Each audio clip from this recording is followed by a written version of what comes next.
주호영 문도 사면 대상, 여당 역대급 막말 충격적.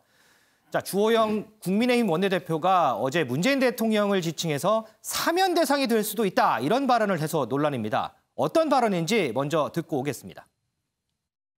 사면은 국민 통합에 도움이 된다는 것이 이 대부분의 의견인데 어떻게 해서 전직 대통령 사면이 국민 통합을 해친다는 것인지 알 수가 없습니다.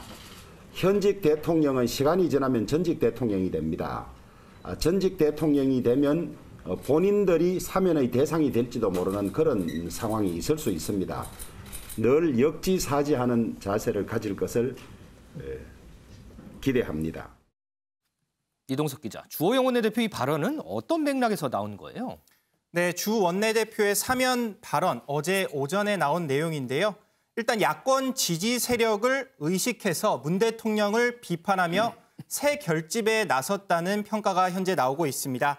주 원내대표 이 같은 말을 한 지 몇 시간이 지나지도 않아 또다시 입장문을 냈는데요. 나는 세상의 이치를 얘기한 거라면서 국민 통합이 가능하다는 일반론을 얘기한 것이라고 주장했습니다. 그러면서 내용이 과했다, 부적절했다는 그런 사과는 일체 없었습니다. 그런데 이 발언 듣고서 민주당, 청와대 가만히 있지는 않았을 것 같아요. 네, 그렇습니다. 주호영 원내대표의 발언이 적절한지를 놓고 여권에선 도를 넘었다, 이런 발언을 내놓으면서 맹비난을 쏟아냈습니다. 김태년 원내대표의 발언 듣고 오시겠습니다. 아무리 생각을 해봐도 이건 정치 도의와 금도를 넘어선 발언입니다. 제1야당 지도자가 현직 대통령을 범법자 취급하는 이런 이 저주의 발언을 서슴지 않았다는 점에서 아주 유감스럽습니다. 궁극적으로는 우리 주권자인 우리 국민을 모독하는 발언이다. 현직 대통령을 사면 대상으로 연결시킨 그 주호영 원내대표의 이 참담한 상상력, 충격적입니다. 부당하게 당했으니까 기회가 되면 언제든지 갚아주겠다는 보복 선언입니다. 탄핵을 인정하지 않겠다는 불복 선언입니다. 촛불 민주주의에 대한 정면 도전입니다. 네, 보셨다시피 민주당 지도부가 일제히 나서 이렇게 비판을 쏟아냈는데요. 특히 이재명 경기지사는 공작을 일삼는 자는 공작할 일들만 보인다고 밝혔습니다. 김태년 원내대표는 오늘 저주의 발언이었다고 이렇게 또다시 규정하기도 했는데요. 청와대 관계자는요, 야당 원내대표의 정치적 수준을 보여주는 것이라며 대꾸할 가치를 못 느낀다고 전했습니다. 한편 이 유승민 전 의원은 여권의 차기 대선 주자로 꼽히죠. 이낙연 대표와 이재명 경기지사를 겨냥해서 비판을 했습니다. 김은미 기자, 네. 유 전 의원은 왜 무슨 일로 두 사람을 비판을 한 거예요? 네, 유승민 전 의원 자신의 SNS에 이런 제목으로 글을 올렸습니다. 눈 뜨고 보기 어려운 여당 대선 주자 2명의 아부 경쟁이라고 얘기를 했는데. 아부 경쟁이요? 네, 여당 대선 주자 2명 바로 말씀하신 것처럼 이낙연 대표와 이재명 경기지사입니다. 대체 무슨 말이 아부라는 건지 한번 찾아봤는데요. 이낙연 대표가 이제 지난 18일 SNS에 흐름과 짜임새 흠이 없었다. 그러니까 문 대통령이 신년 기자회견에 대해서 흐름과 짜임새 모두 좋았다. 다양한 질문, 또 솔직하고 소상한 답변, 진정성 있는 소통이었다라고 얘기를 했습니다. 그리고 이재명 지사는 100년 만에 세계사적 감염병 위기에 지금 문 대통령님께서 그 자리에 계신 게 얼마나 다행인가 다시 한번 생각하게 됐다라고 글을 올렸는데요. 여기에 대해서 유승민 전 의원은 이건 정말 북한 방송을 보는 착각에 빠질 정도로 심각한 문비어천가였다라고 지적을 하면서 이렇게 정말 문비어천가, 심한 아부 경쟁을 하고 있다, 두 사람이 이렇게 비판을 했습니다. 이낙연 대표, 흐름과 짜임새에 흠이 없었다. 진정성으로 국민과 소통한 시간이었다. 이재명 지사, 100년 만에 세계사적 감염병 위기 상황에서 문 대통령께서 그 자리에 계신 게 얼마나 다행인가 다시 한번 생각하게 됐다.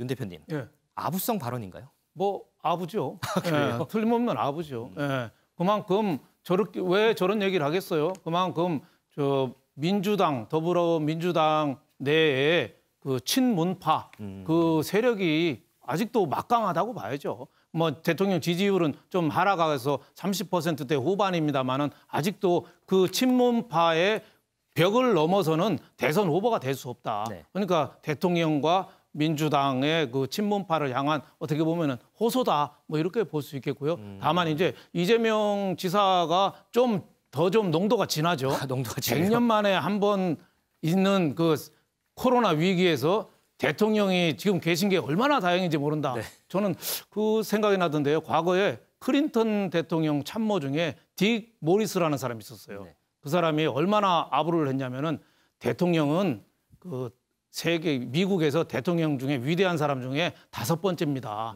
그럼 클린턴 대통령이 왜 5번째밖에 안 돼?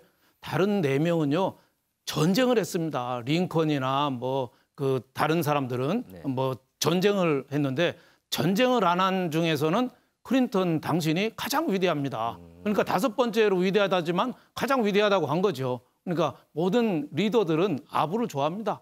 밑에 사람들이 아부하면은 아, 쟤가 나를 알아주는구나 이렇게 생각, 똑똑한 친구네 뭐 이런 생각이 들어서 하는데 대통령 후보도 저런 거를 통해서 친문파의 지지의 벽을 넘겠다 뭐 이런 그 제스처라고 봐야겠죠. 네. 윤지영 기자, 네. 유승민 전 의원 말고 이낙연 대표가 또 이재명 지사 비판했던데 네. 이 대표가 이 지사 비판한 건 저는 처음이 아닌가 싶어요. 네, 저도 처음으로 지금 알고 있는데요. 네. 이 이재명 지사가 경기도의 2차 재난 기본소득을 지금 추진을 하고 있는데 네. 여기에 대해서 비판을 하고 나선 겁니다. 바로 어제 저녁에 한 방송사 인터뷰에서 나온 얘기인데요. 지금 거리 두기를 하고 있는데 소비를 하라고 말하는 건 마치 왼쪽 깜빡이를 켜고 오른쪽으로 가는 것과 비슷할 수 있다. 그러니까 지금 정부의 방역 방침과 이 경기도의 행정이 엇나갔다. 이런 점을 지적을 하고 나선 겁니다. 그런데 여기에 아랑곳하지 않고 이재명 지사 바로 오늘 오전에 기자회견을 진행을 했습니다. 기자회견을 했어요. 네, 오늘 오전 11시에 경기도의 2차 재난 기본소득 지급 확정안을 발표를 했는데요. 이 경기도민에게 인당 10만 원씩 지급을 하는 건데 아직 지급 시기는 추후에 결정을 하기로 했습니다. 근데 이 자리에서요. 이낙연 대표의 이 비판에 대해서 어떻게 생각하는지에 대한 입장도 내놨는데요. 그 내용 먼저 영상으로 보시겠습니다. 이낙연 대표님 말씀을 가지고 저와 마치 갈등이 있는 것처럼 표현하는 분들이 있어서 제가 이 말씀을 좀 드리는 게 좋을 것 같습니다. 이낙연 대표님께서 경기도의 재난지원금에 대해서 좀 특정한 표현을 써서 충고 또는 걱정을 해 주셨습니다. 저는 뭐 똑같은 정책에 대해서도 시각이 다를 수가 있기 때문에 우리 이낙연 대표님께서는 충분히 그렇게 문제의식을 가지고 지적할 수 있다고 생각합니다. 타당한 지적이기 때문에 저희가 그런 점도 다 감안해서 그런 우려가 기부가 될 수 있도록 충분히 생각하고 고려하도록 하겠습니다. 네, 이 지사는 소액의 지급은 방역에 방해가 되지 않는다고 판단을 했다라고 밝혔고요. 또 이낙연 대표가 이 왼쪽 깜빡이 켜고 오른쪽으로 가는 것과 비슷하다. 이것에 대해서 특정한 표현을 써서 충고와 걱정을 해주셨다라면서 이 우려가 기우, 그러니까 쓸데없는 걱정이 될 수 있도록 이 충분히 생각을 하고 고려하겠다라고 밝혔습니다. 자, 차기 대선이 한 1년 정도 남았는데 이낙연 대표, 이재명 지사 이제 본격적으로 경쟁을 하게 되는 걸까요?